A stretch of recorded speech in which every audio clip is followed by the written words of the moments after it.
Cockroach की जड़ें Carboniferous दौर से जुड़ी हैं। ये बात है 35 करोड़ साल पुरानी। तब भी कॉकरोच मौजूद थे। दिल्ली यूनिवर्सिटी के किरोड़ीमल कॉलेज में डिपार्टमेंट ऑफ जूलॉजी के असिस्टेंट प्रोफेसर डॉक्टर नवाज आलम खान इस बारे में बताते हैं कि डायनासोर मिजोजोइक दौर में हुआ करते थे। इससे पहले कार्बोनिफेरस एरा हुआ, जिसमें प्राचीन जीव जंतु पाए जाते थे। कॉकरोच तब भी मौजूद थे। ये करीब 30 से 35 करोड़ साल पहले भी थे और आज भी हैं। डॉक्टर नवाज आलम खान के मुताबिक दिलचस्प है कि करोड़ों साल में अलग अलग तरह के बदलाव आए हैं।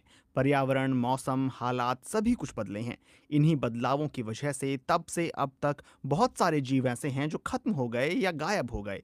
इसका सबसे बड़ा उदाहरण डायनासोर हैं। कॉकरोच इसलिए भी इतने खास हो जाते हैं क्योंकि ये करोड़ों साल से बने हुए हैं और साथ ही इनकी शारीरिक संरचना में कोई बड़ा बदलाव नहीं आया है। कॉकरोच के शरीर को अपने आप में कुदरत का एक करिश्मा कहा जा सकता है। इसके शरीर को 3 हिस्सों में बांटा जाता है। हेड यानी सिर हो गया, एब्डोमेन यानी पेट के हिस्से को मान लीजिए, और इन दोनों के बीच को थोरेक्स कहा जाता है। आगे की तरफ इसके जो 2 एंटीना जैसे दिखते हैं, वो इसके सेंसरी ऑर्गन होते हैं, कहा जाता है।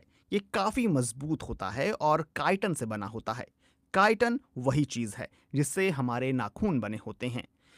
से डॉक्टर नवाज आलम खान बताते हैं, जैसे इंसान के शरीर में दिमाग या ब्रेन होता है और वह पूरे शरीर को चलाता है, ठीक इसी तरह कॉकरोच के शरीर में गैग्लियन होते हैं। लेकिन ये सिर्फ इनके सिर में ना होकर शरीर के अलग अलग हिस्सों में होता है। इस बात में कितनी सच्चाई है, इस पर डॉक्टर चौहान कहते हैं, इसमें सच्चाई नहीं दिखती क्योंकि जब कभी परमाणु हमला या धमाका होगा तो बाकी ऑर्गेनिज्म की तरह कॉकरोच भी हीट से मर जाएंगे। इनका सेल्यूलर मटेरियल बर्स्ट कर जाएगा। ये बात सही है कि कॉकरोच में रेडिएशन को झेलने और बचने की क्षमता 15 गुना ज्यादा होती है।